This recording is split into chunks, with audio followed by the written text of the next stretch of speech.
Hello everyone and welcome. This is a live television and virtual citizens town hall focusing on the control of infectious diseases bill. This town hall is organized by Youth Initiative for Advocacy, Growth and Advancement, Yiaga Africa, and other civil society organizations in collaboration with Channels Television. This message from the Executive Director of Yiaga Africa, Samson Itodo, will perhaps set the premise and the tone for the discussion tonight and the analysis that will come thereafter in the next 2 hours or thereabout. Let's take this message from Samson Itodo.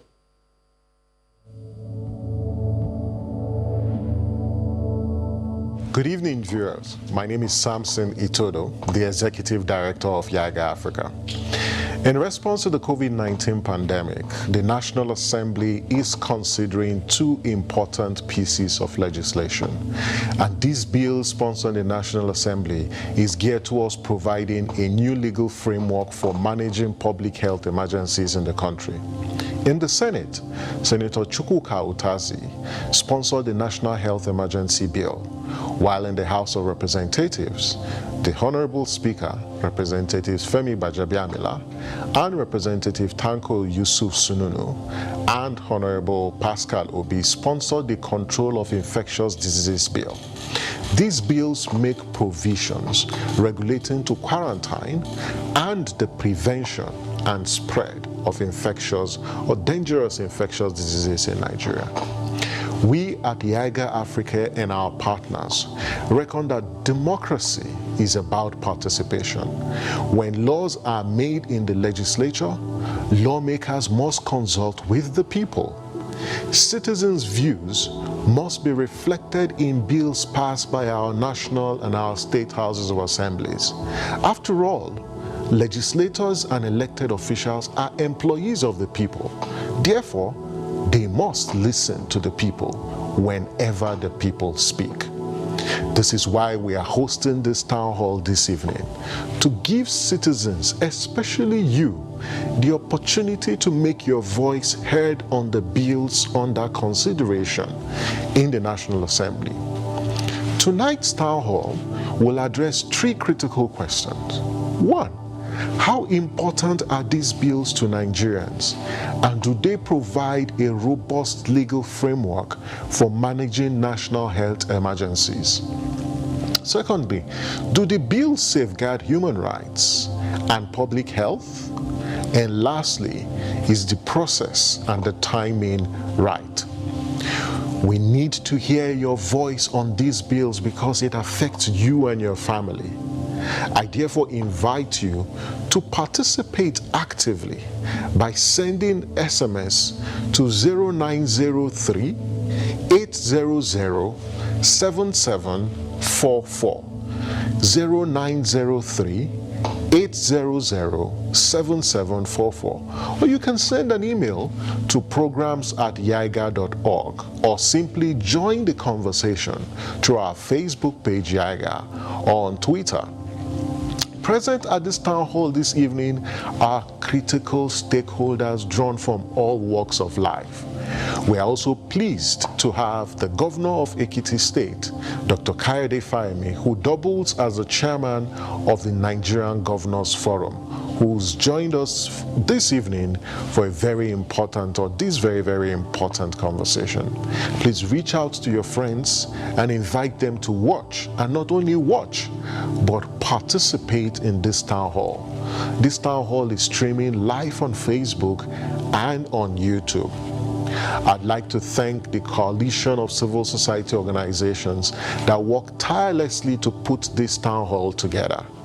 Notable amongst them is Girl Child Africa, the Center for Liberty, Amnesty International, and the Nigerian network of NGOs.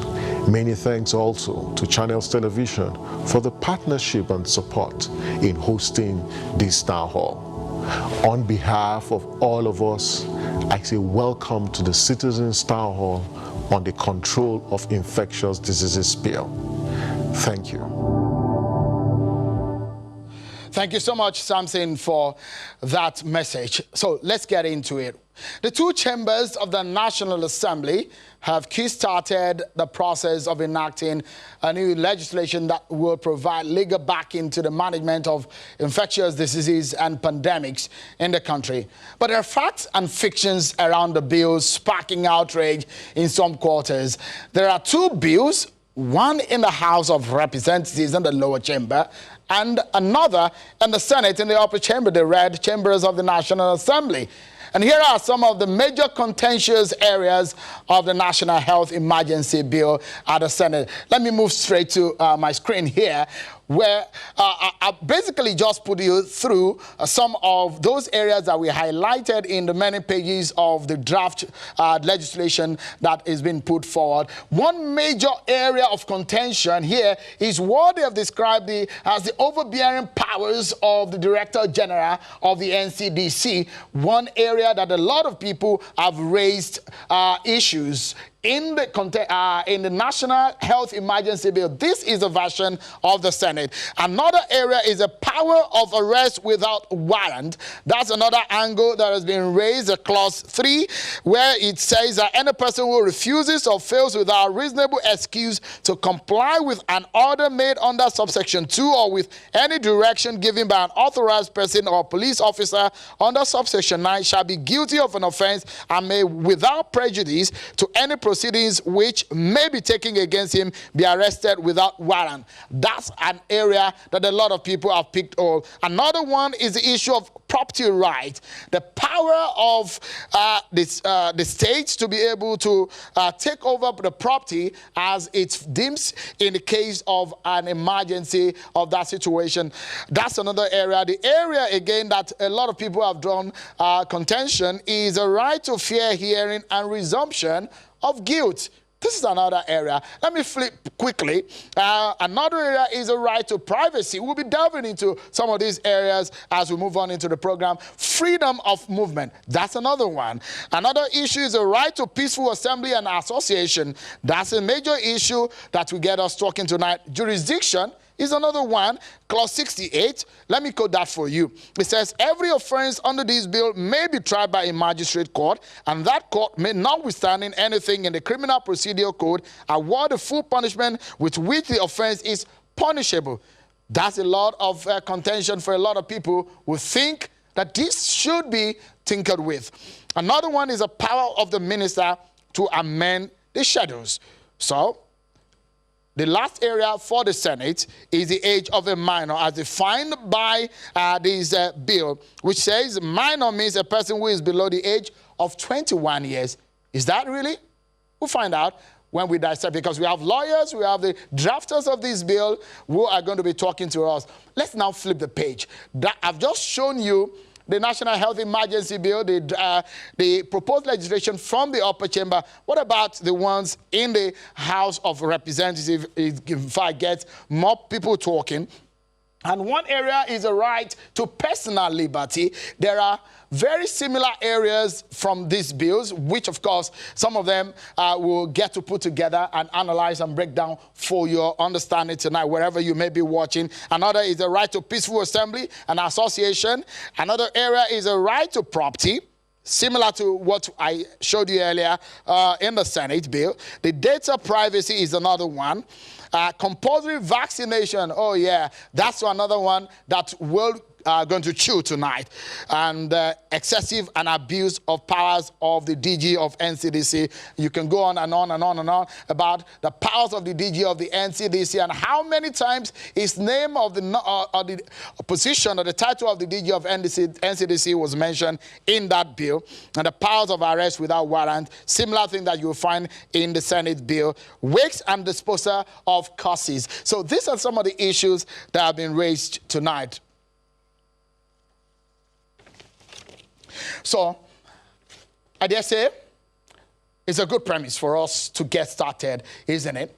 Let's get talking, everyone. Let me introduce my guests to you and the panel who are on our virtual space tonight, and of course, some of them who are going to be here in the Lagos studio and our Abuja studios.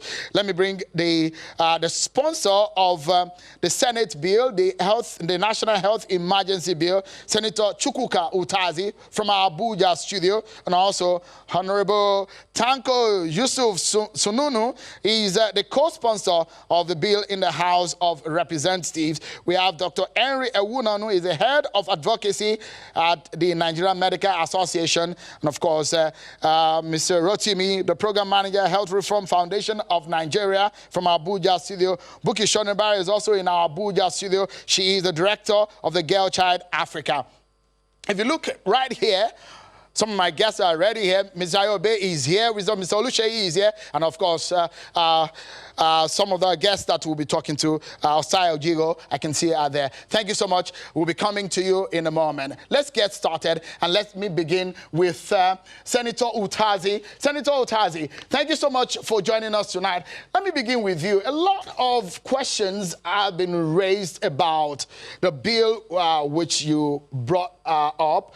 First and foremost, the question about the portion of the version of your bill that you proposed and the version in the House of Representatives, people think that there is a lot of similarities.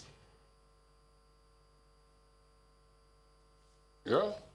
Well, I thank you, my friend, for having me on this program to discuss a very, very important bill that has a lot to do with the public health emergency, which COVID-19 has brought to for Nigerians here. I want to say yes, in the issue about similarity, there is nothing, nothing to worry about similarities. We are addressing the same issue. The same issue the two bills are addressing is the issue of public health emergency, which COVID-19 has brought to Nigeria and all parts of the world. So that is the reason why you have similarities in it. But the most important issue is, has this bill addressed the issue that we should be looking at?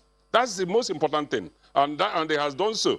And I'm also happy that this bill, which were introduced with other of my colleagues as co-sponsors, have elicited public interest and awareness. And we are all here trying to deliberate on it and find solution to the issue of making sure that anytime we have a pandemic, there will be a legal framework in place to address such issues. That's the essence of what I set out doing. And I feel that already, like we have been doing, since I came with the mention of that bill the first time, the first reading in the Senate, we have had a lot of interest. The people I informed already with draft bills to make input into the bill. Some of them didn't come up on time. They thought that they had the whole time in the whole world to continue waiting.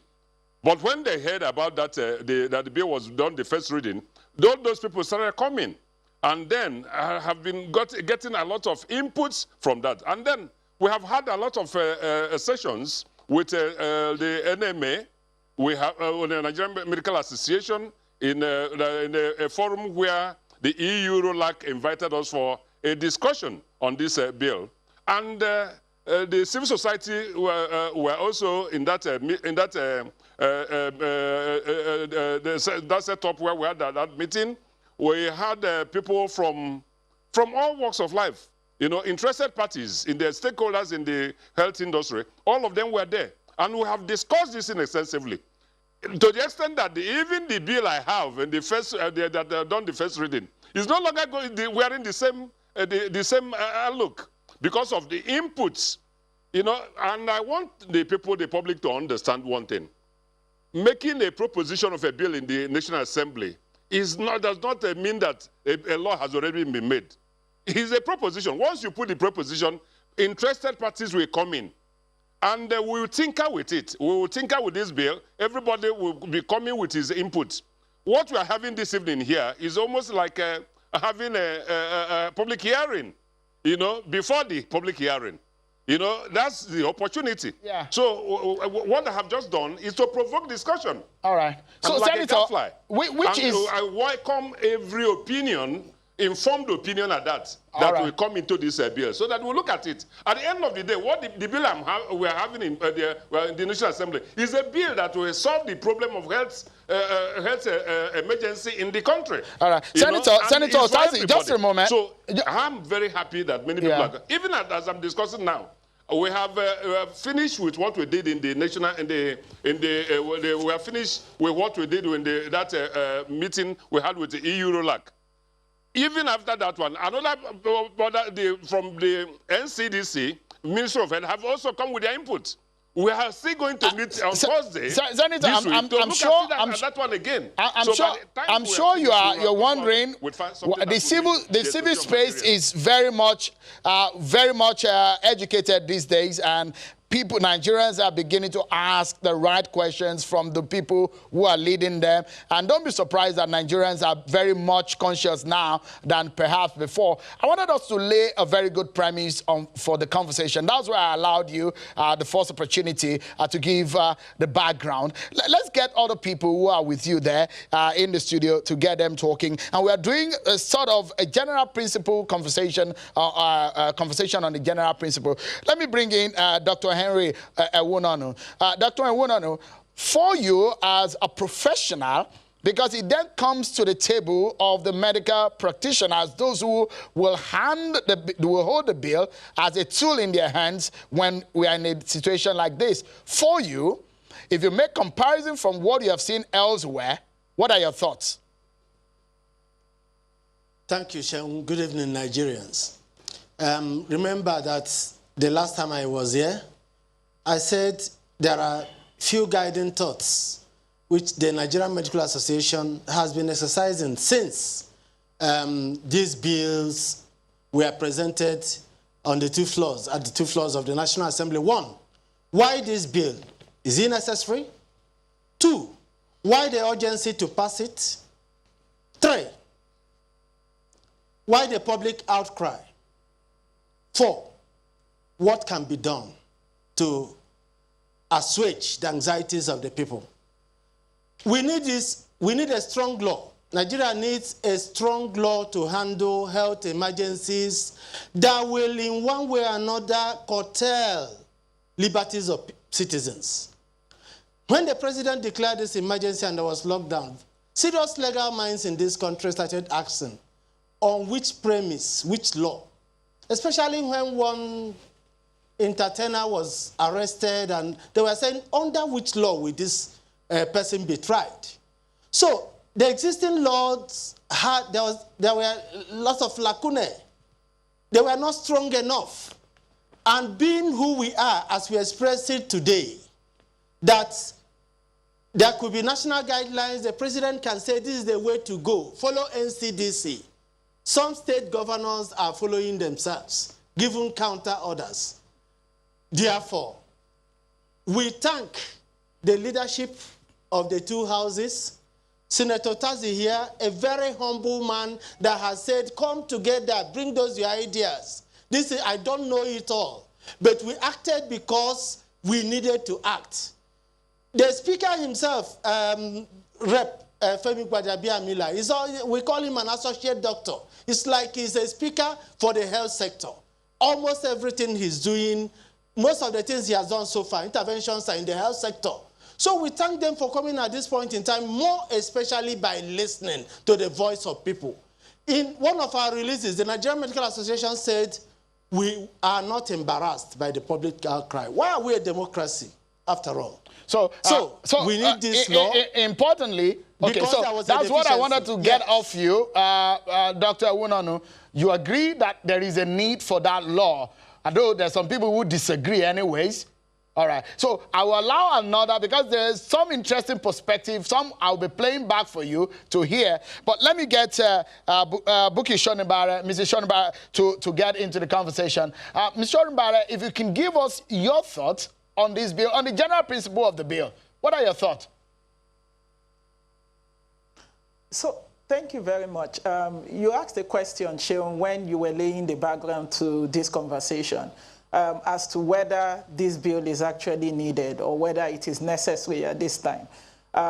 Yes, we need a bill to control, manage, the spread of infectious diseases in Nigeria. And that is based on the background that the Quarantine Act of 1926 that we have, we know that it is archaic and it can no longer serve the interest of Nigerians, especially with current realities. However, for we as civil society organizations, one thing is important for us. We look at any bill, such as this Control of Infectious Diseases Bill, as well as the National Health Emergency Bill. We look at those bills from three main perspectives. First, to what extent does it promote or protect or respect human rights? If any bill will come up and human rights are going to be violated, we are going to actually raise concerns. And when you do an analysis of this bill, at least in the analysis we've done as civil society organizations, at least 7 fundamental human rights that have been guaranteed in our Constitution is actually being violated by these 2 bills. The second perspective we'll look at it from, aside from the human rights perspective, is also the angle of gender or the angle of vulnerable groups. To what extent does it protect the rights of vulnerable groups? Women, persons living with disability, and older people, and everyone that we can think of. The third perspective that we look at it is the fact that even when there is going to be derogations of human rights, are those provisions of the bill, are they such that aligns with the principle of necessity? So when those infringements need to be done, is it necessary? 2, is it reasonable? 3, is it proportionate? If those things cannot be assessed when we look at this bill, then it affects not just the intention of the bill or the mischief with which the bill is supposed to solve. It affects the general spirit and the context of that bill. So, to answer your question directly, yes, we need a bill that controls infectious diseases. Is it these bills that we currently have? No. That is why we as civil society organizations are saying that we have specific provisions, clauses in these 2 bills that must be amended. Okay. And so, if they are not amended, then this bill should not be allowed to pass. Let me get the program manager of the Health Reform Foundation of Nigeria, Ms. Anurotimi, into the conversation. What are your own views? Anything different from what Ms. Shonibare and Dr. Ewunon have said? All right. Thank you, Sean, for that. Coming from the health civil society, yes, we need a legal framework to guide and to make provisions for the health system and Nigerian citizens at large when it concerns the issue of infectious diseases. However, is that all we really need? No. Why can't we look at the issue from an holistic point of view? We should be able to look at the bill. Does it address the before, the preparation? Do we have to wait and just respond? The issue of infectious disease? What do we need to do before we actually get into the field of saying there's an epidemic or pandemic? Does it actually adequately address or respond to the issue of pandemic even when it is ongoing?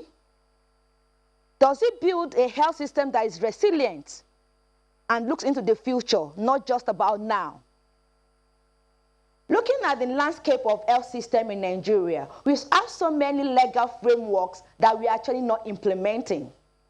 Have we done an analysis to know why are these laws, why are these bills not actually working, instead of we adding more to it? All right. So I One guess question I've always asked, I asked when this bill came up. Can the National Assembly or the lawmakers give us the situation analysis that was actually done to identify the gaps that exist and how these bills will actually address the gaps. All right, madam, just let's take a breather because we need to take our first break on the program. Just, madam, just let's take a breather. Let's take a breather. But when we come back, there is going to be a poser for those who think we need the bill. I think there is another thought that says we really don't need this bill. This, in fact, superfluous according to him, illegal and unconstitutional, and that's going to be the basis of our conversation when we come back from this break, everyone. I will introduce that thought to you when we come back. Thank you so much, everyone, for staying with us. You're watching the Control of Infectious Disease Town Hall, organized by Yiaga Africa and Channels Television. Thank you so much, everyone. It's a hybrid production. That means that we have virtual audiences you can see right here in my background here. And of course, there are guests here in our Abuja and of course here in our Lagos studio. Thank you so much, everyone, for joining us. The coronavirus has brought on our laps a lot of dilemma that we are trying to live with and some we are trying to solve. How do we go about this? The Nigerian National Assembly and the lawmakers are looking into proposing a legislation that will solve some of the puzzles that the coronavirus has thrown up in our society today. And so my guests tonight, they're being in our studio, here in Lagos, Abuja studio. But they believe that, the panel there in Abuja believe that there is a need for this bill. Let me get the view of a senior advocate of Nigerian rights activist, Femi Falana. He believes that the proposed infectious disease bill is superfluous, is illegal and unconstitutional. In fact, let me allow you listen to him. My views on the bill are that the bill is unnecessary, is unwarranted, is superfluous, and unconstitutional, and therefore it should not be passed because it's bound to fail. If it is passed, it's going to be challenged. I think I would like to suggest that the leadership of the National Assembly, the members of the National Assembly should seek sound legal advice so that we do not waste precious resources and energies on a law that is bound to fail or that is likely to be declared null and void. You heard him. Superfluous, illegal, unnecessary. Those are the words used by Mr. Femi Falana. Let me get our panelists in Abuja studio. Let's begin with Senator Otazi. Mr. Falana believes that it's going to be a waste of the nation's resources to go ahead with this bill. He said there is the NCDC Act of 2018, and this bill that you are proposing is unnecessary. Senator Otazi.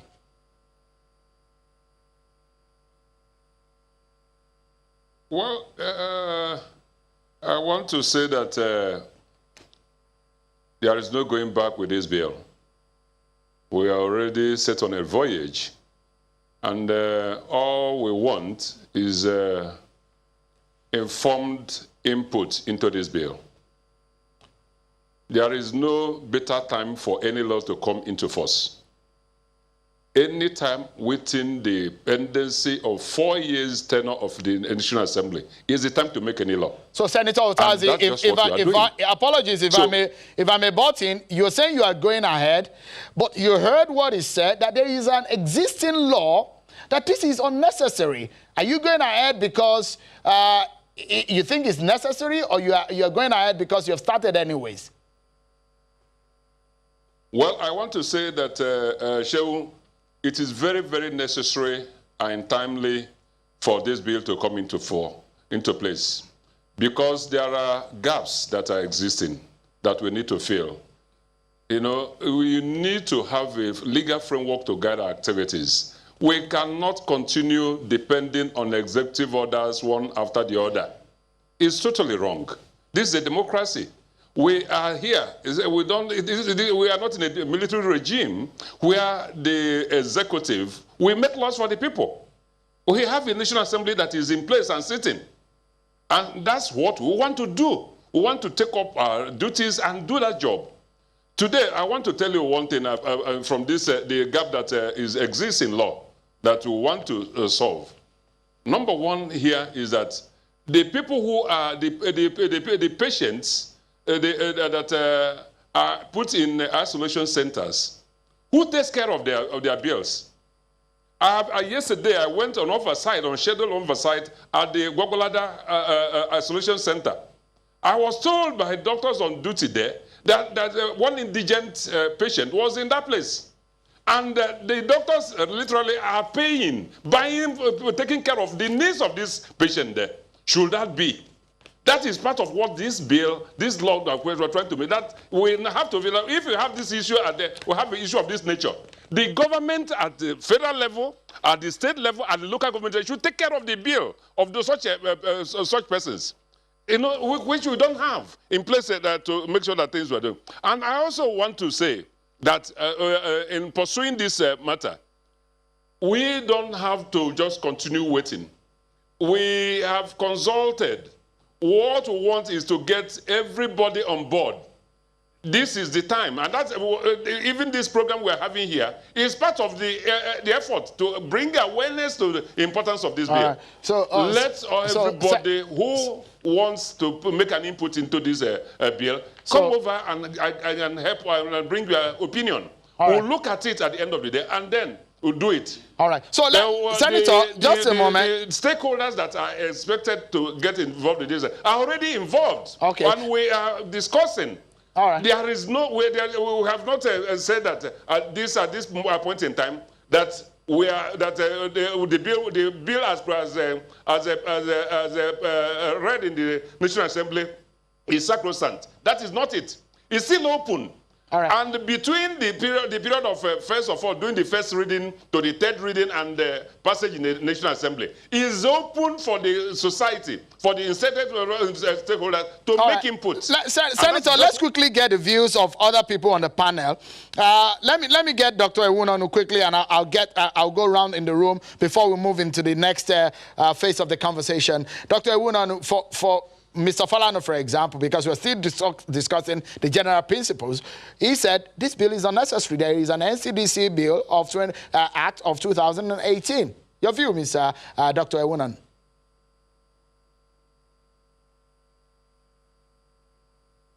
First, that had the National Assembly decided to proceed as this bill was written, without inputs from anywhere, Nigerian Medical Association will not be part of this process. Perhaps we could have joined senior advocate Femi Falana. I will put it to the learned senior advocate that this bill is very necessary. About 17th day of March 2020, I was listening to the news and I saw Director of Port Health Services going to complain to the Minister of Aviation that VIPs in Nigeria, even members of the National Assembly, are refusing to obey the protocols. They refuse for their temperatures to be checked. They refuse to put down necessary information that facilitates contact tracing. It was then the Minister of Aviation escalated that. And even it was discussed on the floor of the House of Reps. And they said, force these people. The Director of Port Health Services said they were even intimidating them. They said they will manhandle them and even threaten them with sack, which existing law addresses that. So is it not time there is a law to curtail the excesses of the so-called VIP people who brought in this disease and that is even ravaging the country? NCDC Establishment Act 2018 is there. However, why is NCDC Act not having copious provisions that we make for instance, why do we then have Presidential Task Force? If we allow this emergency to be handled by NCDC, the present arrangement is that NCDC DG reports to the Honorable Minister of Health. The present arrangement is that Honorable Minister of Health will pass through the Chief of Staff before seeing the President. If we don't have somebody leading this struggle, somebody who has direct access to the President, do you think we'll make any progress? So these are the reasons based on existential, a study of who we are, what we are, how we have been carrying on. We need to put them into law. All right. So the National Assembly initially with the propositions did not get certain aspects right. It has been said that the bill, some aspects were plagiarized. They got it from somewhere. But let me point it out. Remember, this thing started from China. How come big cities in China did not get it? Because of the closed system in China. Today, New Zealand has declared an end to the emergency. When New Zealand enacted their own law, some pundits said, oh, New Zealand was going for a police state. Oh, where they will a state of authoritarianism. But today they have succeeded. Liberties of people. All right. Freedom so, of Dr. people Ewunonu, need to be guaranteed under the law. Dr. Ewunonu, however, we need to be protected. All right. Public health must be protected. Dr. Ewunonu, let's get Mr. Shonibare and Mr. Rotimi in the room to get their thoughts also on some of these issues. From what you heard, Mr. Shonibare, okay, Mr. Rotimi is here with us. So, Mr. Rotimi, on this one, okay. You can flip me. All right. So let me get to Mr. Shonibare. On this one, Mr. Falana said it's unnecessary. The senator said they're going ahead with it. Mr. Falana said, look, it's going to be a waste of the resources of the nation. Your views? Thank you very much. I'll start by saying that with all due respect, Honorable Tazi, Senator Tazi, Nigeria operates a democratic system. And one critical component of a democratic system is the input of the people in governance. And when we say governance in Nigeria, we are referring to the legislative, the executive, and the judiciary. So Senator Tazi, when you say that we are going to go ahead, you know, it gives a sense that regardless of the input of the people, one criticality of what we are doing here today is sort of like a virtual public hearing, where we are hearing the input of the people. If at the end of today, and at the end of the main public hearing, the people says that this bill should not continue, then we should actually hear the voices of the people and adhere to the voices of the people. Why? Because we operate a democracy. Do I think this bill is necessary? I think we need a bill that addresses infectious diseases. We have a current bill that addresses infectious diseases. The NCDC Act of 2018 is an establishment act. And when you look at it, you know that it is not comprehensive enough to control and manage infectious diseases. We can approach this in two ways. Is either we amend the NCDC Act to contain all of the relevant provisions that are needed for the control of infectious diseases, or if we are having a new bill as is being proposed by the Senate and the House, those new bills should adhere with the interest and the propositions of the people. Human rights must not be abused. All of the interest of medical practitioners that we have here and that have also made input should also be considered in that bill. So whatsoever angle we decide to go, I don't think we should hold a position that whatever is the case, we are still going to go on. All right. What we should agree on is the fact that the Quarantine Act of 1926 is archaic. It does not address the current realities of infectious diseases. And since we know that we need a new legal framework that addresses current and modern realities of infectious diseases, we can go about it in two ways. Amend the NCDC Act to make sure it is comprehensive, or we have new bills. And when we are having new bills, it should, with all due respect, contain the voices of the people. Okay, so let me get the view of Ms. Rotimi on this one. You are pushing for health sector reform in your organization. And with this, from some of those who think that is unnecessary, do you think the existing law, or what area do you think we can tinker with the existing law to ensure that we get something that can protect Nigerians in a case of a pandemic or infectious disease situation? All right. Thank you, Sean. Now, if you look at the existing legal framework or laws or acts that we have in the country, they are not actually adequate to address health security. Even though we have the National Action Plan for Health Security, it's a policy. If that policy can actually have a robust act, law, it will be more effective. We have National Act, mentioned a little bit about emergencies. Is it enough? No. The NCDC Act, is it robust enough to handle it, to actually curtail or provide the health security? No. So if we look at the reforms that we need in the system, like Buki mentioned earlier on, it's important that we look at what is actually existing and identify the specific gaps. We could actually go in two ways: strengthen the existing legal frameworks, or have a new one that actually addresses health security, not just even health emergency. The senator mentioned issue of finance. Looking at the two bills, none of the two bills actually mention how the bill will be funded. There's still a very huge gap about finance. How do we align the issue of this bill with health insurance? It's still a very huge gap, because if you look into the bills, they were still talking about the client or the patient, we still have to bear the cost. And we already know that the cost of health already, the out-of-pocket expenditure is already high, and it's making people go into poverty the more. So, at this legal framework, is the current bill enough? No.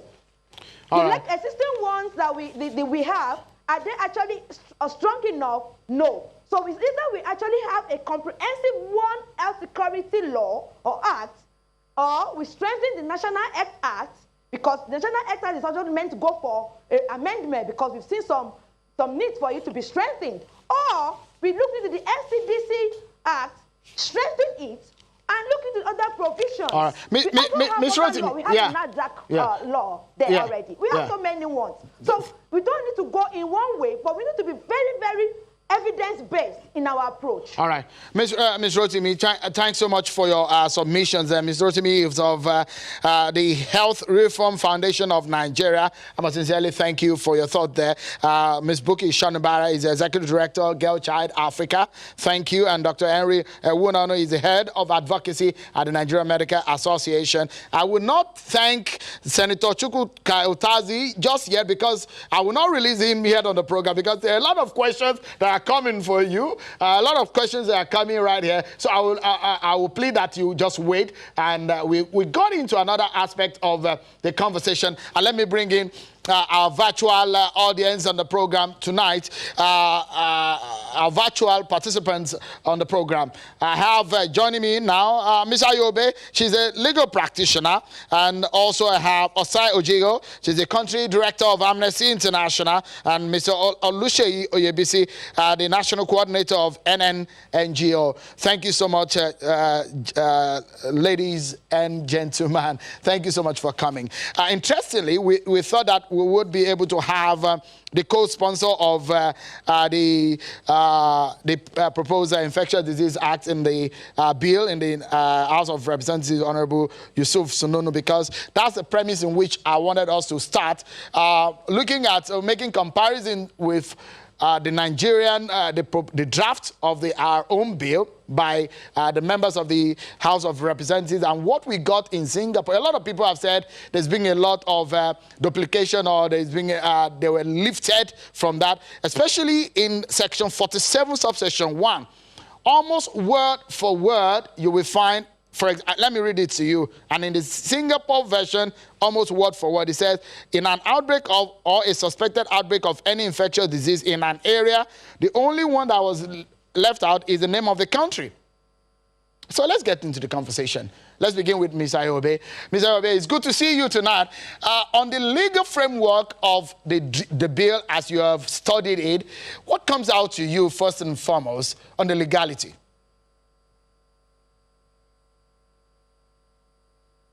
I don't know if you can hear me, Sean, but I think that we are kind of putting the cart very far in advance of the horse. You see, you've already had the Nigeria Center for Disease Control Act. You've heard one of your previous participants talking about other gaps in the bill.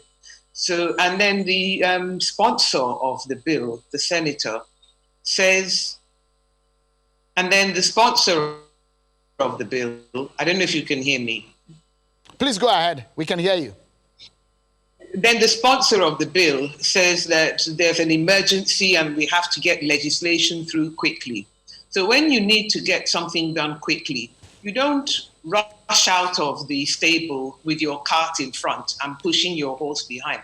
You get everything in order before you come out of the stable. So the first thing to do would have been to consult with the Nigeria Center for Disease Control so that they would have been able to identify where are our gaps and where do we need to, what is it that we need to do to fill them? Because otherwise, and then on top of that, not only was there no consultation with the NCDC, but there wasn't even consultation with the fellow, the sister house of the National Assembly. So that instead of coming from a unified position and doing everything together in view of this emergency, I think that the National Assembly had rushed. Everybody wanted to say, I'm the one that did it. And I think that was a mistake which would waste time for the country if it is indeed urgent that we pass it. However, I do agree with those who believe that we should review the existing legislation and that we should come up with either an amendment to the NCDC bill or we have fresh legislation to replace the Quarantine Act. So I don't think that it's, because I'm not one of those who believes in the, I'm from the government and I'm here to help you is a bad phrase. I think the government ought to be here to help us. And we do know that Section 45 of the Constitution accepts that where measures are necessary to guarantee public health, then it is possible to derogate from some of the rights guaranteed under the Constitution. So I don't think it's enough to simply just say, oh, it's anti-constitutional, it's anti-constitutional.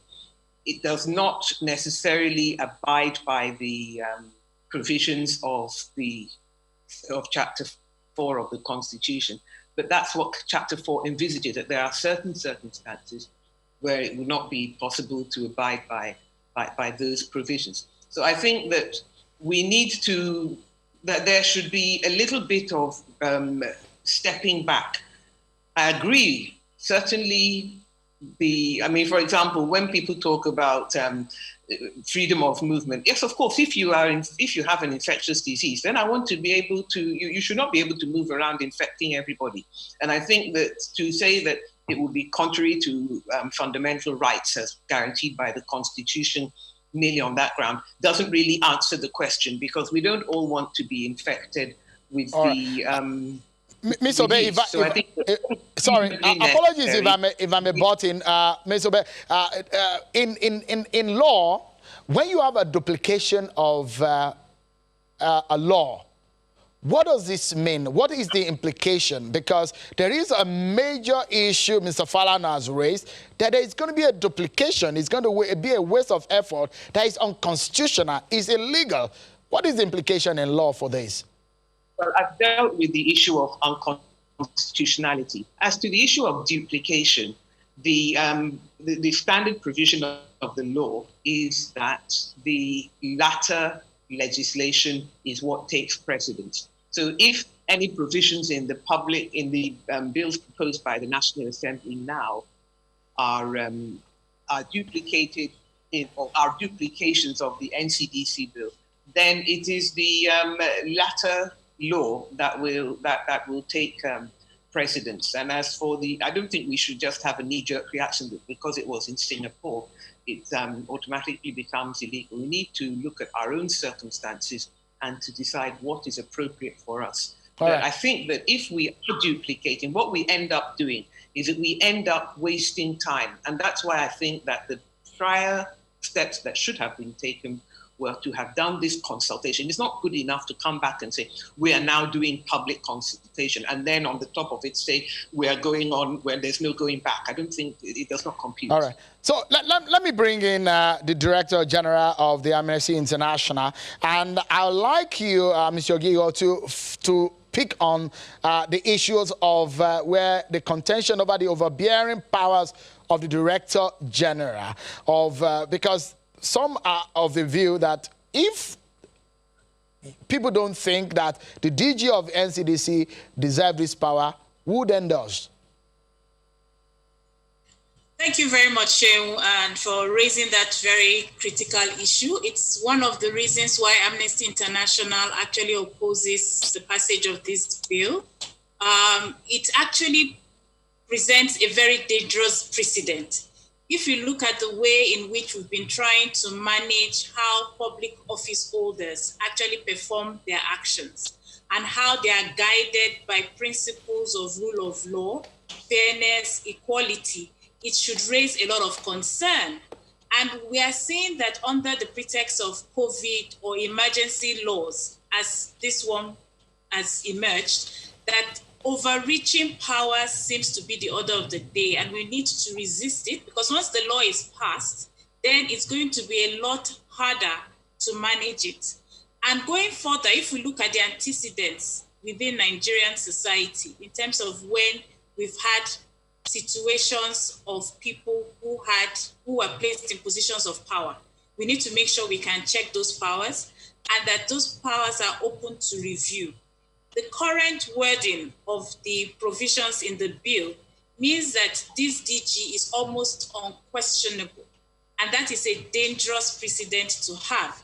Furthermore, it means that they can go beyond even what is permissible under international law in terms of when a law needs to, on the basis of public health, should limit certain rights. It goes even beyond that.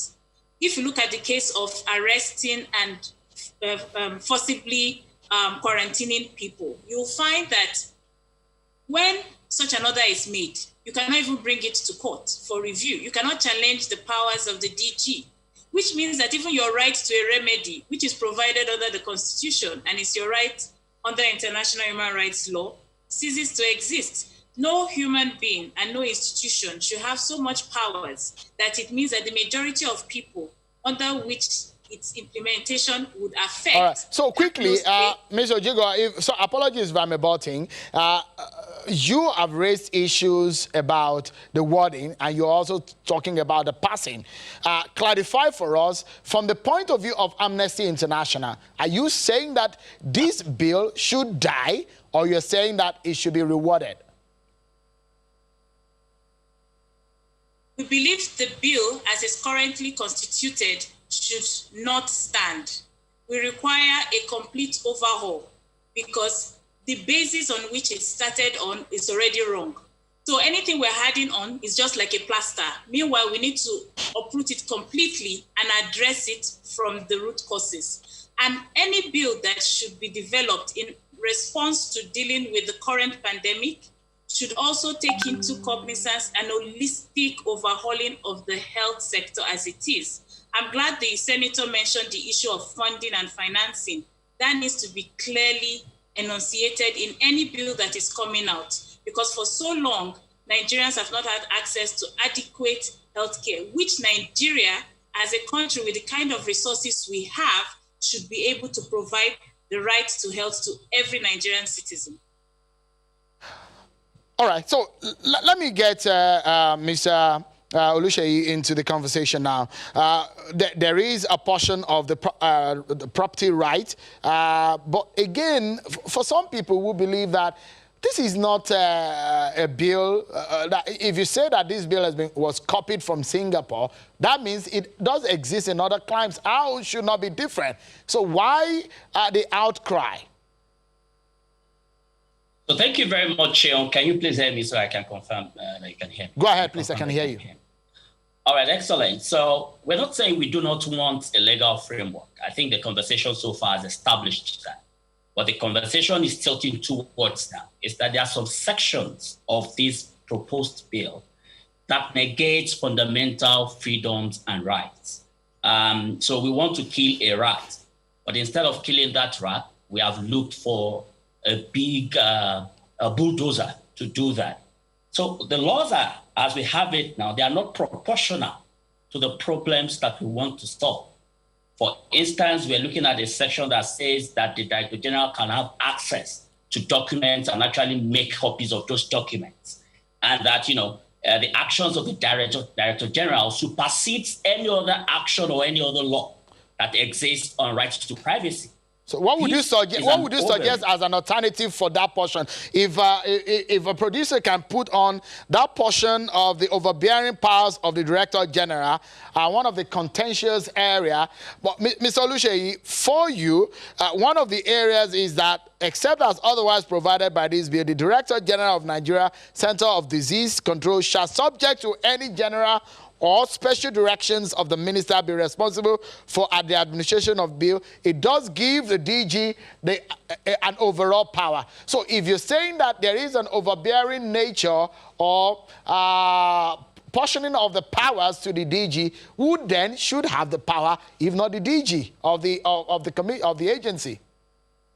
So we're saying, yes, the DG can have its powers in terms of management and implementation of the bill.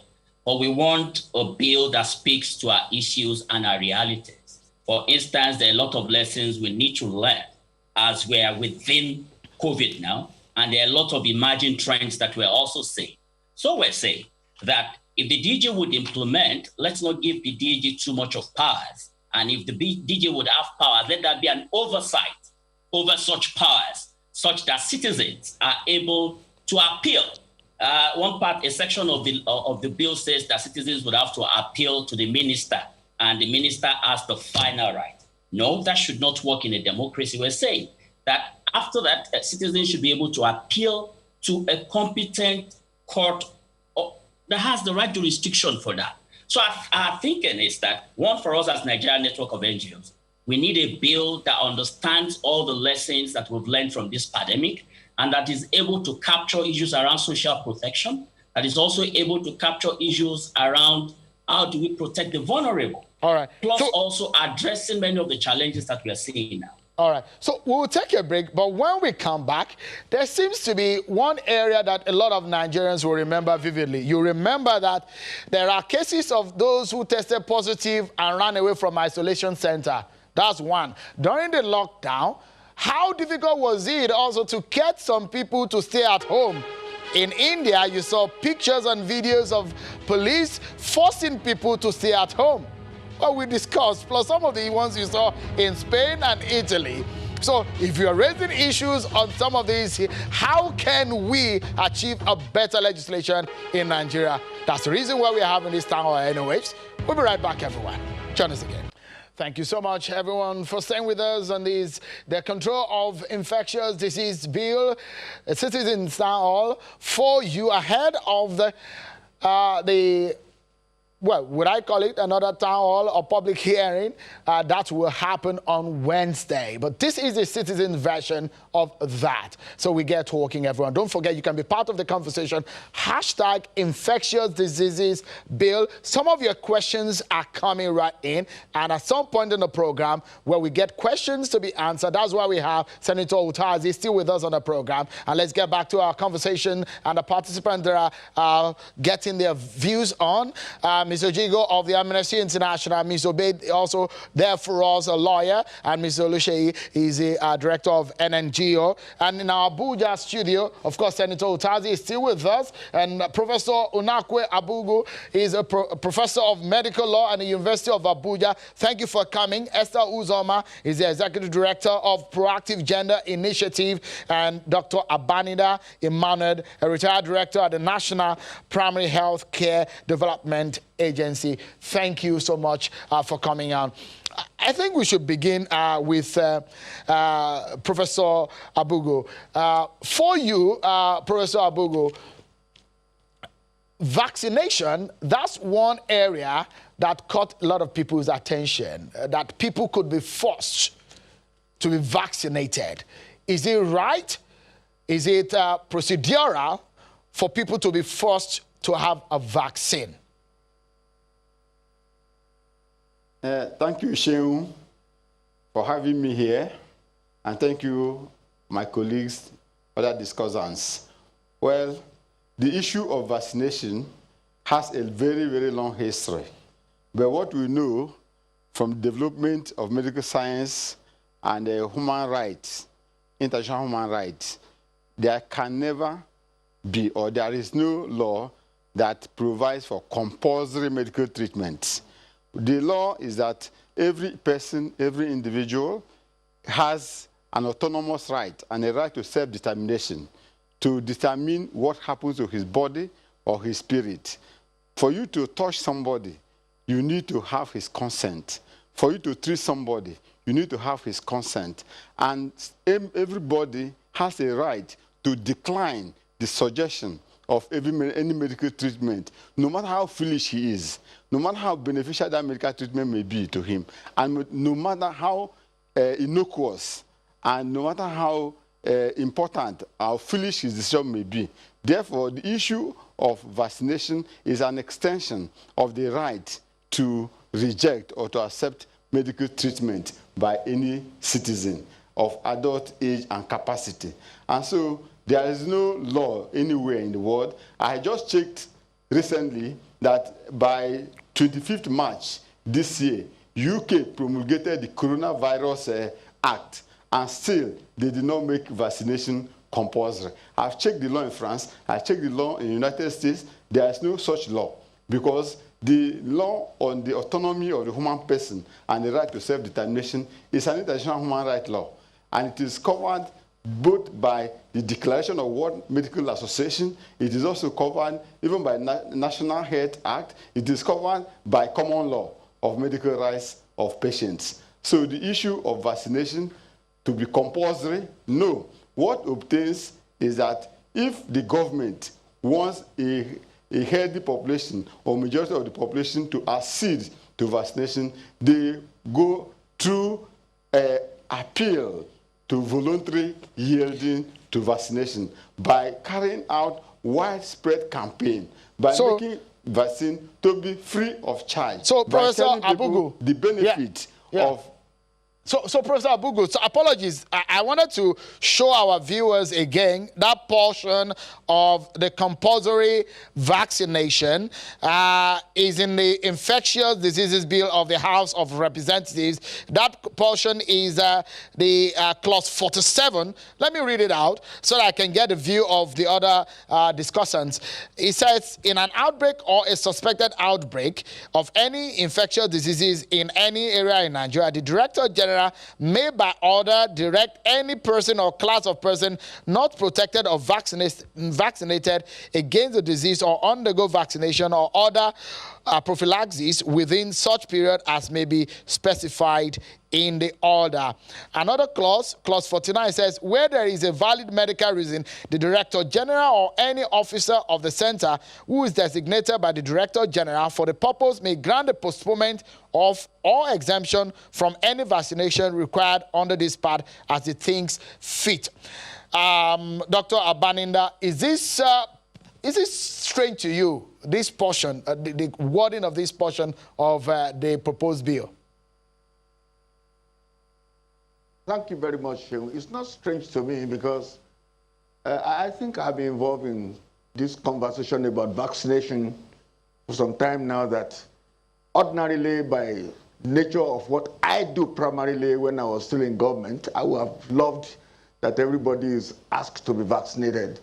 But it's not about my personal view now, but we are talking about what is there as rights of the individuals, as right of human beings to have their say in what they take in. Both the National Health Act and the various conventions and laws the world have, none of them have ever supported any compulsion where you want to vaccinate. We know the benefit of vaccination. And again, when you are dealing with a multicultural society where there are various religious views and various cultural views, one has to be very careful. As a matter of fact, when we are reviewing Section 46, Section 43(7) to Section 40, Section 53 of the proposed Control of Infectious Disease Bill, we just found out that perhaps maybe the only section that could stand out, Section 47, Section 48, 49, 50 to 53, they still all worked around the issue of compulsion when you have to give vaccine. What we advocate for is that you should educate the public, educate the mothers, the parents, educate everybody so that they push for the vaccination, not that you pull them for the vaccination. In other words, they make it voluntary acceptance on their own to say, I want to get vaccinated. And this is possible. Let me just say that there are about 9 to 11 steps that are taken to ensure that the citizens voluntarily agree to get vaccinated, not necessarily to be forced. When you are forcing them, we have entered another millennium, we have entered another era where there are a lot of religious altruistic people that Dr. believe Emmanuel, that when you are now forcing people to vaccinate, you are introducing so many other things there. So I do not believe that you should force people to vaccinate. So clarify for us, you think this is draconian? Is that what you're trying to say? You are really making it difficult for me, but if I should say yes or no, I will say yes. Because you shouldn't force people to vaccinate. But you want to appeal to them to make vaccine to be so beautiful to them that they want to, on their own, come back to take it. Right. Don't force people to vaccinate. I've been in vaccination period something for over 20 years now, and we don't want people to force to vaccinate. All right, let me get Ms. Esther Uzoma here. What are your views on this one, based on the wordings of this and the issues of vaccination, and what is obtainable also elsewhere around the world? Thank you very much, Cheryl.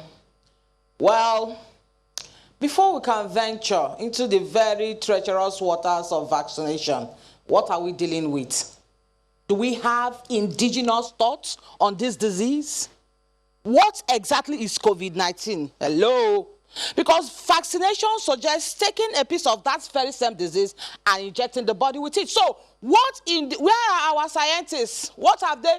Are we still depending on who? World Health Organization? What exactly are we dealing with? What indigenous thoughts? Where are our professors? Where are our virologists? The world has changed.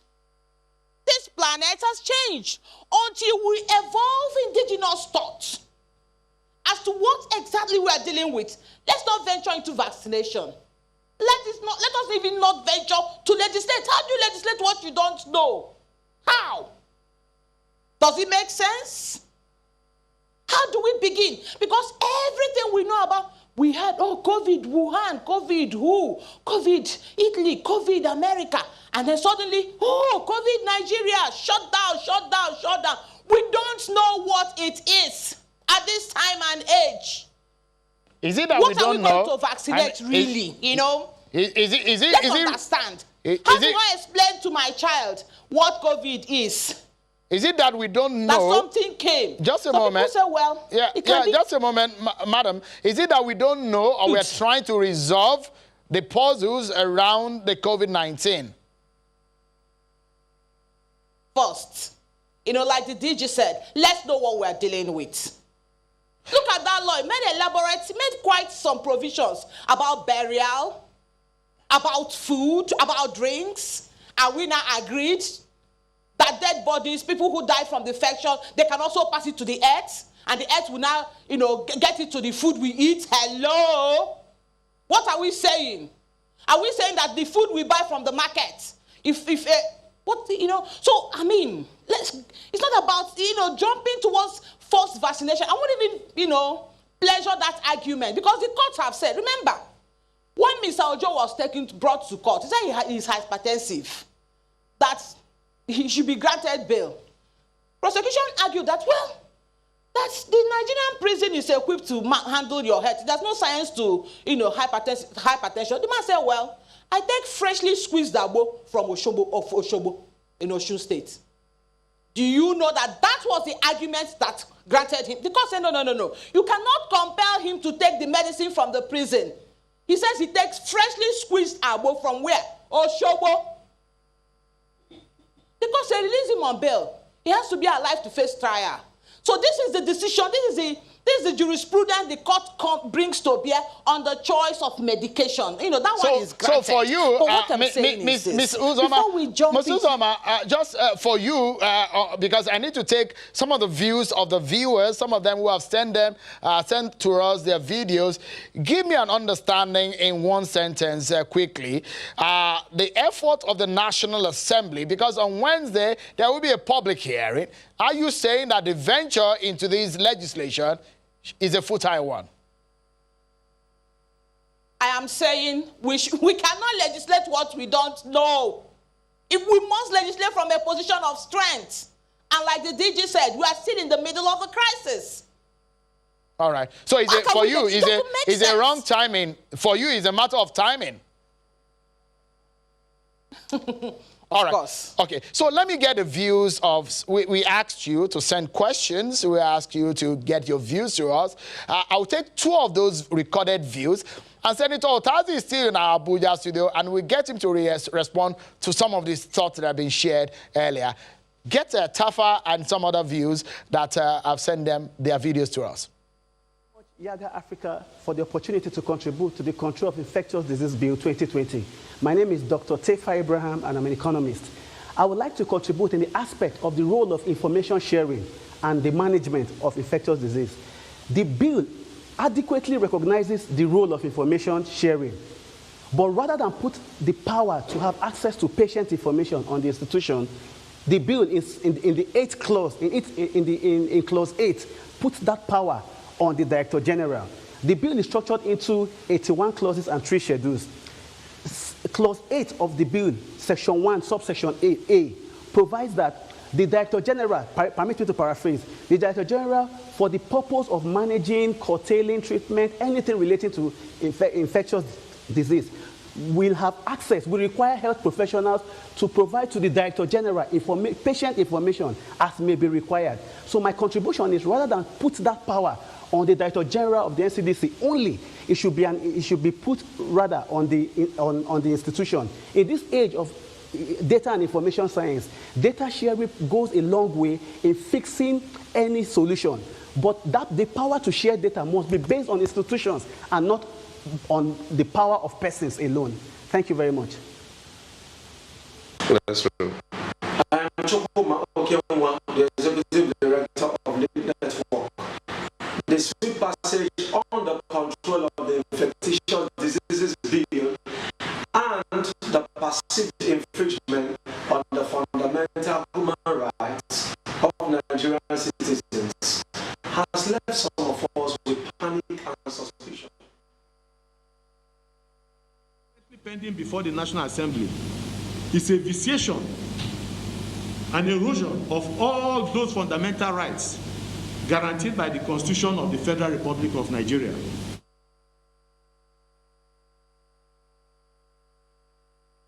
All right, you see there some of the views that you have sent to us. Let me take 1 or 2 of your questions. This one is from Mike Inwaonu.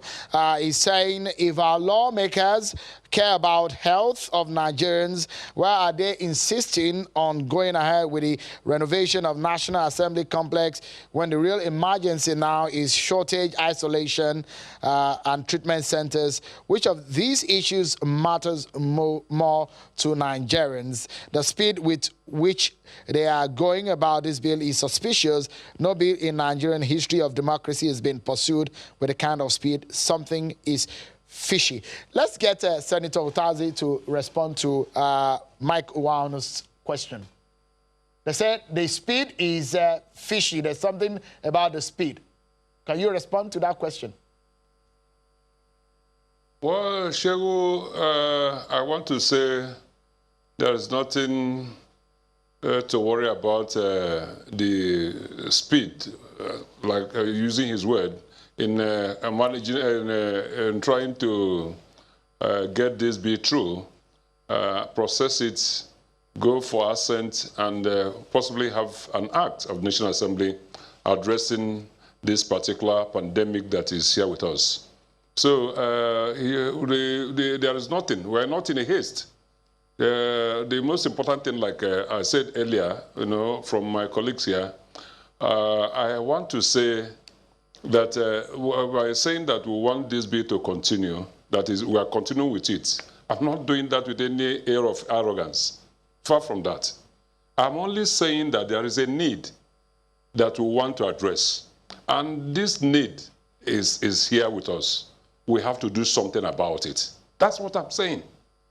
So, and like I said, this bill, once you introduce a bill in the National Assembly, whether it's an executive bill or a private member's bill, you know, it has to go through a lot of processes. The first reading, second reading, you know, you come back with your debates and talk to the members. If they agree, it will be read the second time and committed to the committee that will now go for public hearing, like the House of Reps is doing theirs from Wednesday, you know, on their own brand of the bill in the House of Reps. After the public will come over there, the members of the National Assembly will sit there and listen out. Their own business there is just to listen, ask the relevant questions. And once they have collated all those issues, they now return back to the plenary and then present the opinions of the people. If the overwhelming interest of the majority of the populace say they don't want this bill, it dies there. It will be voted and it will be voted out. So there is no hard and fast rule about it. And if the people say, go ahead, it will go ahead. We have seen such bills in the past when we had the social media bill. It came on board. And then we went through the slow processes and came back to the floor of the Senate, and it was thrown out. So why are we doing so? We are representatives of the people. We don't arrogate ourselves powers we don't have. Senator, we are employed by the populace, by the voters. Senator, we are just there at their own expense. No, Senator, could you react to... Sorry, Senator, if I may put this question quickly in. Could you react to the issue of the vaccination? You've heard experts there and their thought about the issues of vaccination. Are you bothered about what Nigerians view as draconian in the coinage and in the wordings of that portion?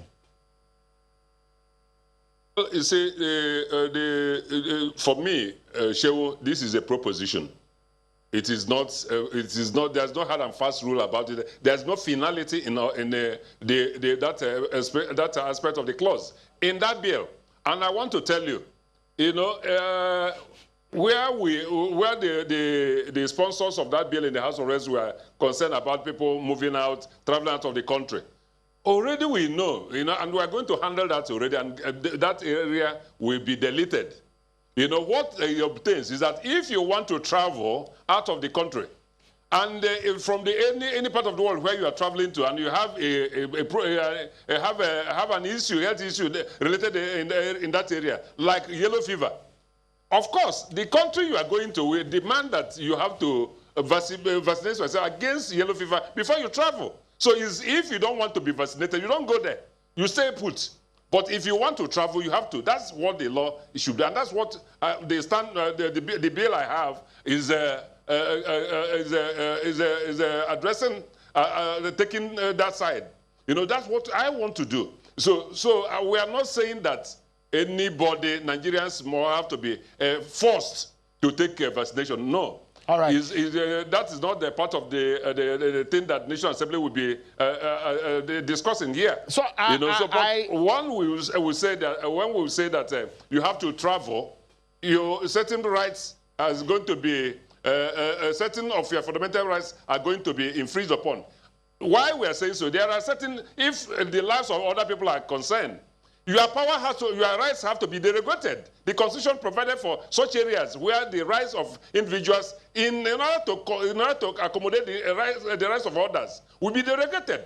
So, such Senator, areas, we'll look at it. Yeah. That where we are going to, some of your rights, you are going to surrender some in order to make sure that you accommodate the other members of the society. Senator, just a moment. Let me get the views of everybody in the room, and it's going to be on this very important matter. I told you before we went on that break about the scenario where people could not obey the simple order of lockdown. People couldn't stay at home for some reasons. And you saw what happened, the picture you saw in India, in Spain, and in Italy, where law enforcement had to beat people or had to use some kind of force to ensure that people stay at home. Let me get the views of my virtual participants tonight. First and foremost, from Ms. Obey, from your own view, Ms. Obey, on this one, what would you suggest, especially because of the Nigerian situation, the peculiarity of our culture here, what could be put into this bill?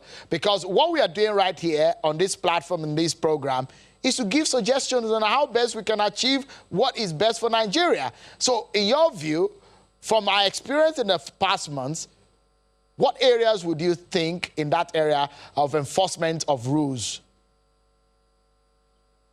Well, so I think that the problem, we don't even have to go to India to see the security agencies maltreating people in the name of enforcing regulations on infectious diseases. We had it right here. In fact, the Human Rights Commission had to bring out the very depressing and sad statistics of people who had been killed while they were under guise of enforcing lockdown orders and so on. So I think that this bill is not going to address the reason why people could not stay at home.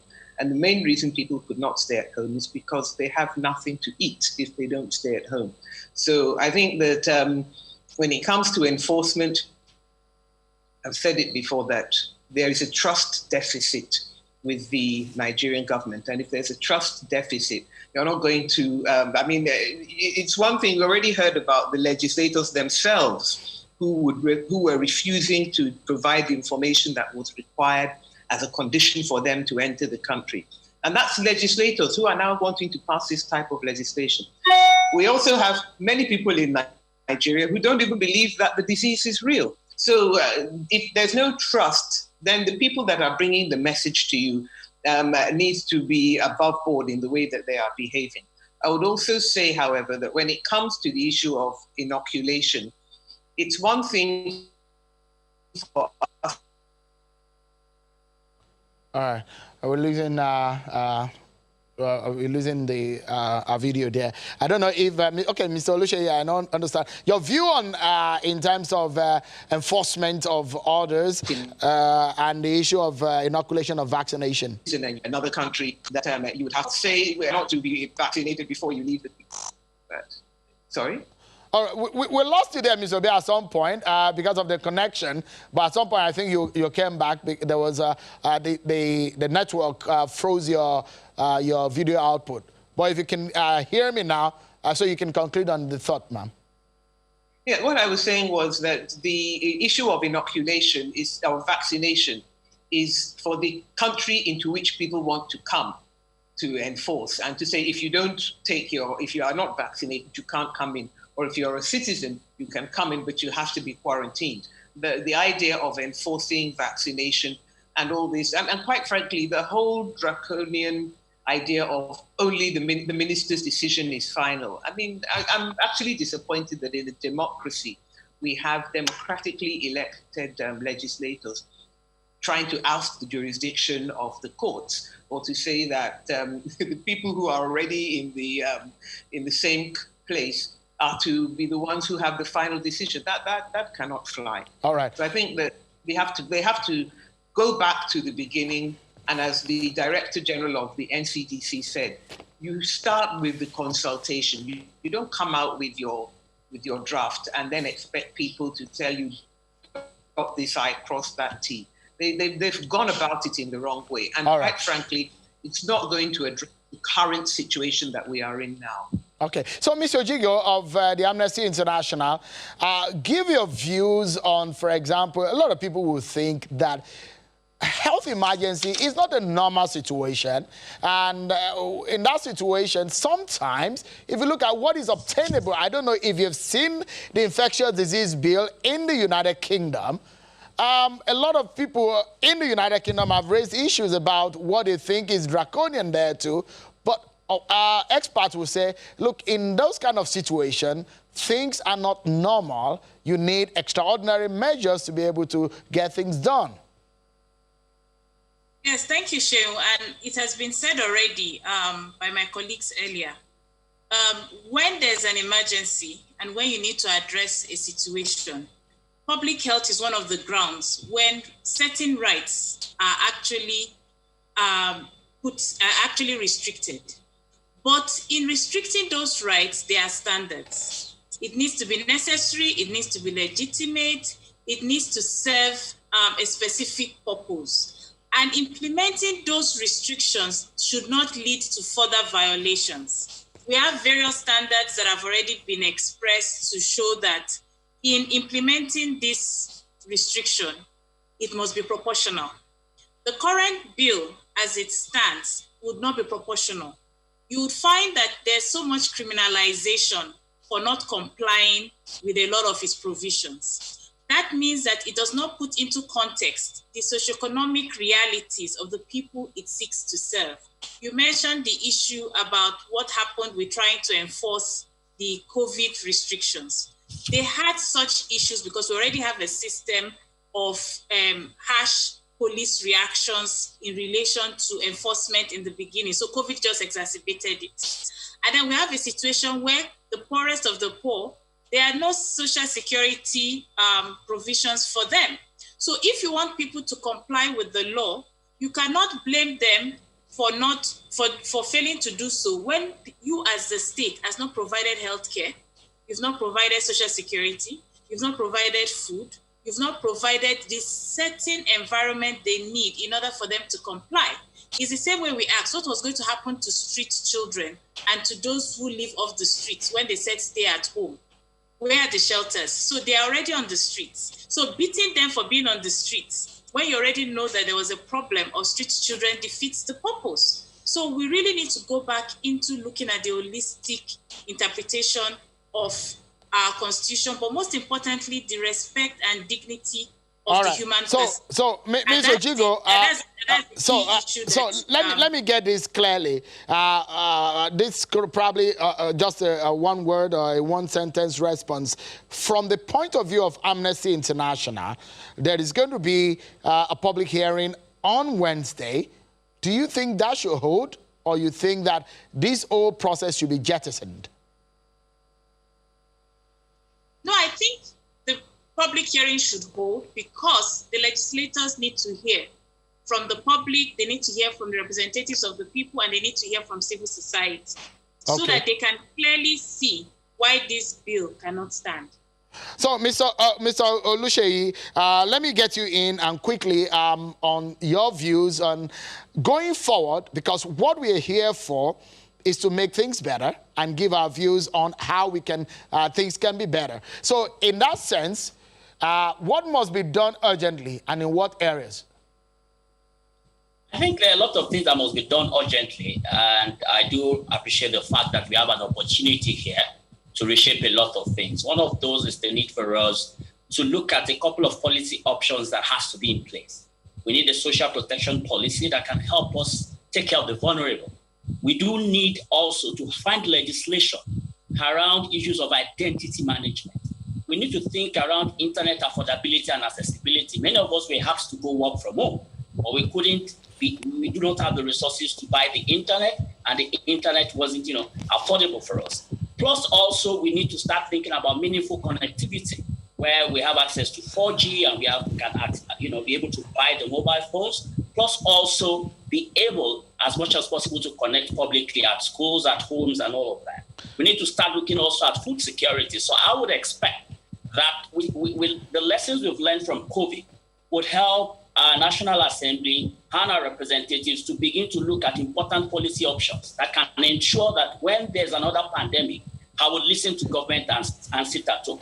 We must also begin to look at job and industrial growth, because what we've seen so far is that post-COVID, there will be lots of job losses. How are we going to ensure that citizens are able to put food on the table and be able to live healthy lives? We've talked about the need for health reforms. All right. That is very much important. All right. So let's take a pause and let's go to our Abuja studio quickly, and perhaps let me get another view from. I'll come back to you, Professor Abugo and Dr. Emmanuel, but let me get the view of Ms. Uzoma once again. From where we stand right now, on Wednesday, I have a feeling that you might be at the public hearing, and you have asked for the basic definition of our situation as a people. At which table or at whose table are you putting this question? Is it at the president table or at the NCDC's table? Fantastic. Well, I've made a list of all the organizations that have been supported with the people's money. They say they are scientists studying all sorts. All right? Those are the people who should be explaining to us, simple, what is COVID-19? How do we, show it's inconceivable. So I will reel out the names of those people and I will ask them, explain this concept to us so that we can, how do you legislate on what you do not know? Every information we have on COVID is not indigenous. Either we got it from America, World Health Organization, or China. So what are we saying about it? What are we saying? Legislate on what? What you don't know? I won't teach my children such thing. You see, when we make legislations for building, for instance, it's because we understand building to an extent. We do not understand skyscrapers yet. We still need foreigners to come in. That's why buildings are collapsing. So how do you begin to legislate on something that affects the life of people? All right, Professor. What you don't understand, that's where we should start from. So, Professor Abugo, let me... you were saying, people have devised all sorts of treatments that works for them for COVID. Let me get Professor Abugo back into the conversation. This is in two areas, Prof. Area of medical and area of law, because we're talking about a legislation.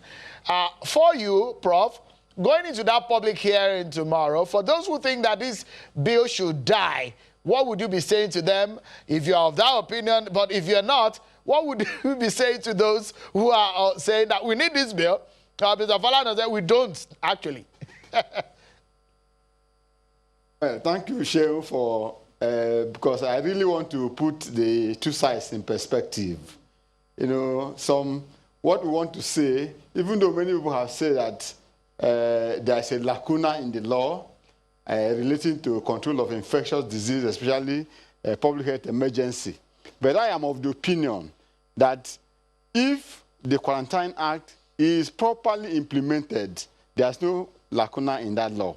Remember that the Quarantine Act was made in 1926. That particular Quarantine Act has not been implemented, has not been called into action since 1926 to date.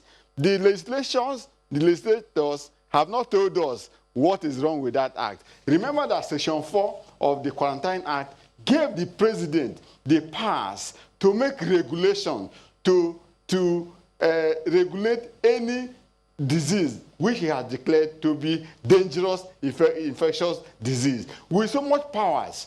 The problem with that act is implementation by the executive. Instead of making the proper regulation under the act, the president made a public announcement and broadcast to Nigerians. And by the following day, that particular broadcast was transformed into COVID-19 regulation 2020. Verbatim, the way the president announced in his broadcast, without any attempt to make a regulation. I want to say that if proper regulation were made, just as we have, remember that the Port Health Services was made under the Quarantine Ship Regulation of 1968, which was made under Section 4 of Quarantine Act. That particular act has about 8 schedules. All these are existing laws made from that particular legislation. All right. And because so Prof, just a moment, Prof. Yes. Apologies, Prof. By the Quarantine Act of this town hall, I will be detaining you for a moment on the program. But I want to sincerely thank Senator Utazi. I think it's good to allow you go right now. You've really tried and get your views on this one. Thank you so much, Senator Utazi, the sponsor of the National Emergency Health Bill. Thank you so much. And Ms. Esther Uzama, thank you also for your thoughts tonight. We'll get in some other views. Professor, Prof, stay with us. Doc, also stay with us. But when we come back, we'll talk more. Don't go anywhere. We'll be right back. Thank you so much, everyone, for staying with us, and welcome back. Let's get back into the conversation. I have some fresh faces and voices tonight on the town hall. I have Mr. Ariyo Dare, who has joined the conversation. He's the Executive Director of Center for Liberty, and Mr. Dubem Mohalu, Special Assistant to the Speaker of the House of Representatives on Research and Public Policy. Thank you so much for joining us. Since you are joining us freshly, let me get your views, or perhaps, sorry, did I just say Mr. sorry, apologies, Ms. Mogalu. Let me get Mr. Ariyodare's view on the issue of human rights, because that's been a major issue, isn't it? The fact that civil society organization has raised a lot of issues on about human rights and what are being embedded in these proposed legislation. What comes out to you when you first read these proposed legislations? Well, thank you very much, Sharon, and good evening to our viewers. And I think basically a lot have been said in terms of the human rights violations that have been actually seen in various provisions of this bill. Buki said a lot about it, and some of our other discussants also said much about it. You see, I'm looking at this from a very, from a very big perspective, probably the bigger picture of what is actually unfolding. My worry is that this is a bill that ordinarily should have been a product of several conferences and technical workshops. This is not a bill that can come from cutting corners in order just for you to serve probably some personal interest or whatever interest. Already, the bill is feeding into this conspiracy theory that some people are already, circulating in the social media space, that it's meant to serve the vaccine guys, those who probably want to make money from vaccine. And unfortunately, the National Assembly is doing a bad PR job around the bill in terms of actually getting the consent and the buy-in of Nigerians, simply because there is no way now that you want to go about the issue of vaccines that Nigerians would not want to, one way or the other, look at it from a different perspective. However, there is one very important thing that the National Assembly should know at this point. They should remember what happened to the Freedom of Information Act. Just a simple pronouncement in Lagos. I was there that day when somebody said that I think former governor of Lagos State, Babatunde Raji Fashola, when he said something that they have to domesticate this bill. That's, the law, that's Freedom of Information Act. I can tell you, if the current National Assembly go ahead and pass this bill into law, and it's signed by the president, the governors are not going to operate this bill. And I can tell you that, again, it's going to follow that same trend of domesticating this bill, at the state level. And by the time they get to that aspect, then that's going to be the end of this bill, just as what happened to the Freedom of Information Act. So the only way the National Assembly can actually have a bill that serves the overall interest of Nigerians is to get all Nigerians engaged. And that is one of the reasons why I think Yiaga is doing, and others are doing this town hall, for them to understand the importance of getting everybody along. They need all the governors. Because let me tell you something very important, Sheun. This bill usurps, some certain powers of the governors.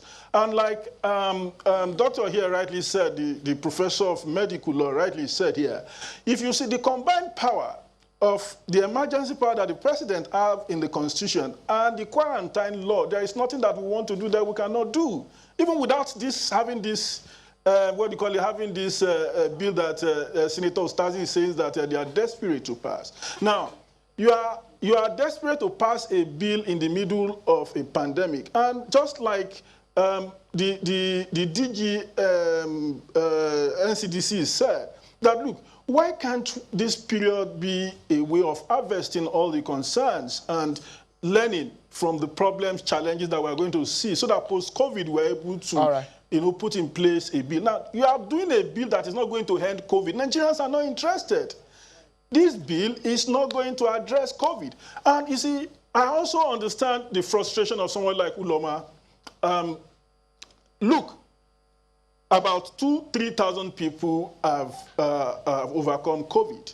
Now, nothing scientific has been done in terms of looking at what these people have taken for them to have become, negative. That's from positive to negative. So no scientific tabulation. So that when you program, you want to know maybe hydroxychloroquine comes, at top. You want to know maybe it's black seed. You want to know. So that is exactly what she's talking about, the indigenous, indigenous perspective to it. Let's assume the vaccine will not come. Yeah. Let's get the view of Mrs.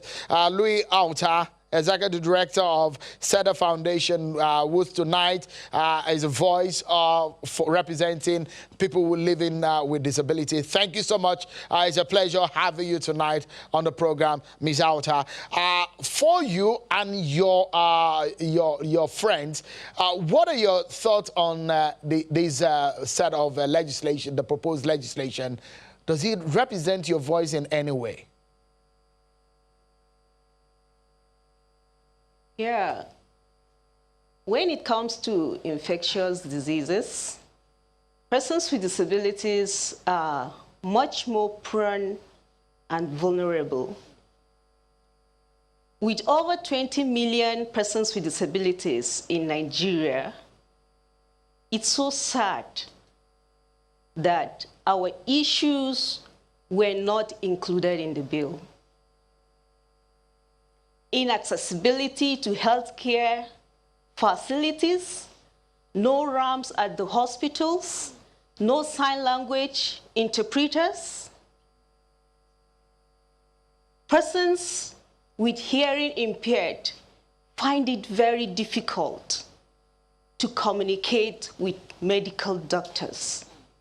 No privacy, no confidentiality between patients and medical doctors. And now we're talking about a bill that we are strategically excluded. It's so sad. I mean, if you are proposing any portion, if there is going to be any introduction, for example, Ms. Auta, what area do you think they must immediately consider urgently? Accessibility to healthcare services, information, communications, and technology. Persons with disabilities can be attended via telemessaging from their homes. And do you know, most of us depend on people to perform our daily tasks, moving around from point A to point B, eating, bathing, and doing other things. What about our caregivers, our family members? All right. We really need to do something urgently to include millions of citizens with disabilities in Nigeria. Let me get Dr. Emmanuel back into the conversation. Dr. Emmanuel, you've heard people's views. You have been in the public service in the health sector for a long time. As a retired officer, the public officer, what advice would you give? It's a tough one for the lawmakers, isn't it? For a bill like this that has a lot of public interest. Well, thank you very much. I think I need to run through quite some few points. Number one is that this is a bill to deal with emergencies, not to deal with the routine services. Number two is that there are bits and pieces of this bill that are already warehoused in some other existing legislature. Number three is it convenient for us to revisit and amend the NCDC bill, or to go ahead and operationalize or to enact this bill with the various provisions for amendments? Number four thing I want to point out is that the Quarantine Bill, the Quarantine Act of 1926, is it really contextually useful after almost about 100 years? Because we are dealing with so many things that have changed. Number five is this, that the Control of Infectious Disease Bill is not just talking about COVID-19. COVID-19 happens to be a trigger point. Having said that, my personal view is that, yes, we are in the middle of the COVID, hopefully, and we shouldn't do, we should do everything possible not to distract us from making sure that we have our containment and our mitigation measures for the COVID-19. However, we cannot run away from it. We can start from somewhere. And it is better to be late than never. All right. Having said that one, I'm very pleased that at least Senator Utazi did mention before he left that they were not a bit arrogant about the bill. My initial contention is that there was some degrees of legislative arrogancy in the bill when he maintained that they are certainly going to do that and go ahead with that. So Doc, we need to go but on this. Yeah, yes. Yeah. So let me give Professor Abudu just 30 seconds because he's going to give us a final word on the program. Prof, let's get your medical and legal final word on the program tonight in 20 seconds. Yeah, thank you very much. My final words is that since the Quarantine Act is not being implemented by the present government, we can still go ahead with the public hearing. But at the public hearing, I'm very sure that so much damage is going to be done to that bill because a lot of human rights implications which the bill has triggered will not survive. For instance, the bill has implication on the jurisdiction of the court. It has implication on arbitrariness. It has implication on confiscation of public property. It has implication on so many areas. And so I know that when that bill passed through the crucible, it will come out as people-oriented bill. So, and I'm very happy that the National Assembly is willing, able and capable to listen to the voice of the people because all their powers is driven from the people. And democracy and sovereignty we're obviously out of time, Nigeria. Prof. So whatever the people of Nigeria say on Wednesday is going to be the fate of the bill. All right. Thank you so much, Prof. Go ahead. Will be determined at the public hearing. We need to go now. I will close with the thoughts of Braid Tamutonye. He says the proposed legislation cannot give arbitrary powers to a single individual in the instant the DG. It is unfortunate and disgraceful. Thank you, everyone, for your thought. The participants on the show tonight, thank you for your thought. And all the virtual guests tonight, thank you for your thought. And for those of you who have been watching from home, thank you for wherever you may be watching. It's a Townhall on the Control of Infectious Disease Bill, and we're looking ahead of Wednesday, and your thoughts tonight have been heard. Thank you so much on behalf of everyone. Bye-bye.